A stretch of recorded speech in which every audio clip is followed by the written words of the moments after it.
Hi, and welcome to another Watch Geek video.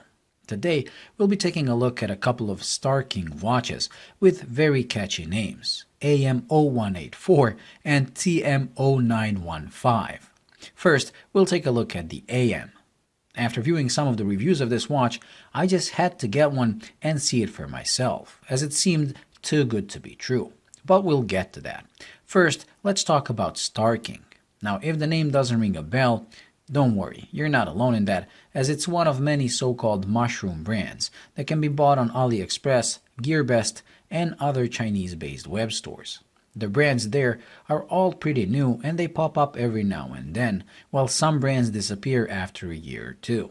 In my opinion, these watches are made using mixed suppliers of parts, so you often get to see a model replicated under more than a few brands. Also, most of these brands do homage watches of more recognizable designs, including Rolex, Hublot, Patek, and naturally AP. The other spectrum are the skeletonized models that are offered in so many variants one gets lost in them. Now, all of these brands are simple and pure fun, because they don't take themselves seriously and are not charging ridiculous prices for what they offer. But even at these prices, most of these watches were pretty bad. Just like those $2 watches from eBay, roughly finished with edges that can make you cut yourself. Bracelets are made of folded links so bad it makes a Seiko 5 bracelet feel like Rolex made it. But slowly over the years, the manufacturing of these brands and suppliers has gone to a higher quality level, making some of these watches a true bargain for what you get. And this Star-King is one of the pinnacles of that improvement. This watch comes with what Star-King calls their own in-house made movement, although that is something that can be questioned given the already mentioned mixed part supply of the Chinese watch industry. What can't be questioned are the movement specs. This is an automatic movement that has both hacking and handwinding, meaning the seconds hand will stop when you pull the crown out, allowing you to precisely set the time. That alone makes it more advanced than all my Seiko 5s with the legendary 7S26.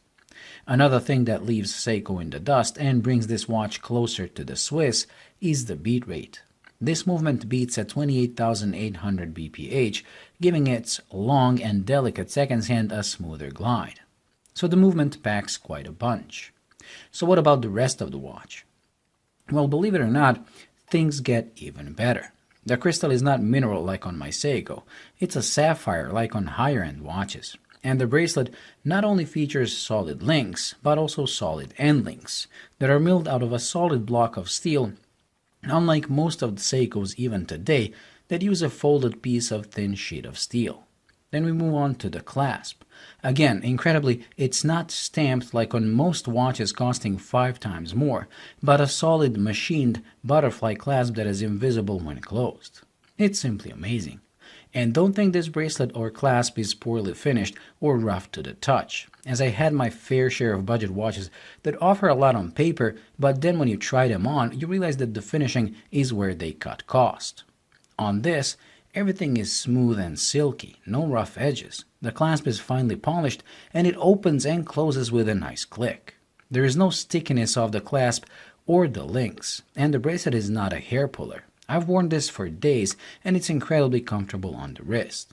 To finish everything off, even the crown is signed with the Star-King logo.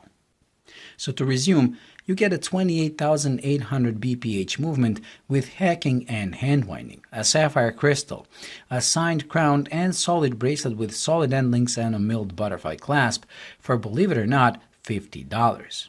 You heard me right. This watch with all these specs is less than $50. And there are often sales on these, like the one starting on the 11th, which I believe is today, that drop this watch to $40. You can't even get a used Seiko 5 for that money.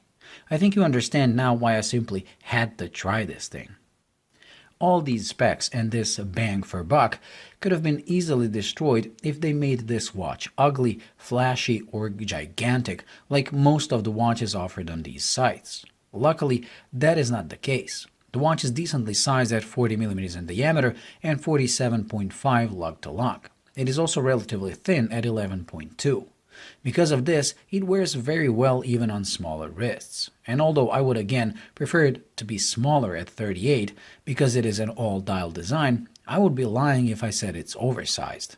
This restraint is not only seen in size, but also in design that is minimalistic, elegant, and just perfect for this type of a watch. The Daphne hands are simple, polished, and have two-sided beveling, making them shimmer and always visible, even at the slightest source of light. The only thing keeping them from being perfect is the length. I wish they were just slightly longer to touch the minute markers. The hour markers are a thing of beauty, as they match the hands perfectly since they look like the tips of the hands were cut and applied to the dial. This is how markers should be designed, to match the hand's style. Writing is kept at minimum with only the Star King logo and inscription at 12 o'clock and automatic at 6. The date window is at 3 o'clock, and I love the fact it doesn't cut into the 3 o'clock marker, giving the watch a very symmetrical look. The case has a bit of Aura's design in it, with this bowl shape that helps in making the watch comfortable as you move your wrist around. If, by any chance, you find this expensive at $40, there's another slightly cheaper version called TM0195 that will set you back $30. So what do you lose for those 10? The movement is the same as in the first watch. What you lose is the sapphire crystal, as this one comes with a mineral. And also you lose that wonderful bracelet in exchange for this black leather. When it comes to the design and case, this watch is slightly bigger at 41mm in diameter with a lug-to-lug of almost 49. The only dimension where it's smaller is the thickness. That is 10.6, which in combination with the larger diameter gives the impression of a very thin watch. This thing wears even larger, and to me personally, it looks too big, which is a shame as I actually prefer the simpler and even more symmetrical design of this version. It comes with painted markers and thin stick hands, with the only flashy part being the beautiful blue seconds hand. The date has been moved to 6 o'clock on this, which gives more balance to the dial, and by losing the logo makes the dial even more minimalistic than the first version. If you want incredible specs for the money, sacrifice those extra $10 for this, as it simply shoots the ball out of the park.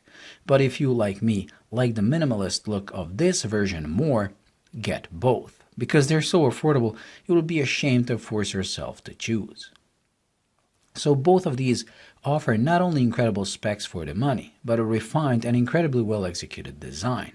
So what's the catch? I mean, there has to be something, otherwise this would really be too good to be true. Well, there's the branding. These watches will not turn heads nor make your peers admire you when they see this logo. So if that is what you're after, you should go for something with a crown on the dial. Then there's the reliability. The first watch that arrived died on me the very next day.